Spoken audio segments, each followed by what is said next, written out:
چھوٹے سے گاؤں میں ایک مہربان دکان والا رہتا تھا۔ اس کا نام علی تھا۔ اس کی دکان گاؤں کے بیچ میں تھی، جہاں ہر روز بچے اور بڑے خوشی سے آتے تھے۔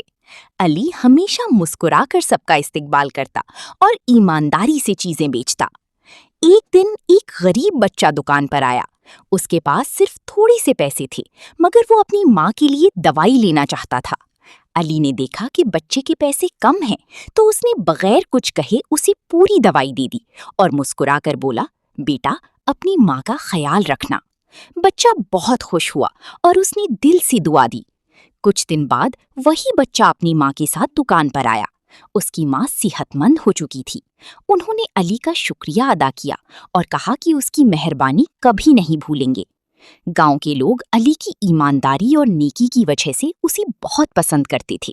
اس کی دکان صرف خرید و فروخت کی جگہ نہیں تھی، بلکہ محبت اور مدد کی مثال بن گئی تھی۔ اس کہانی سے ہمیں سیکھنے کو ملتا ہے کہ نیکی اور ایمانداری ہمیشہ دل جیت لیتی ہے۔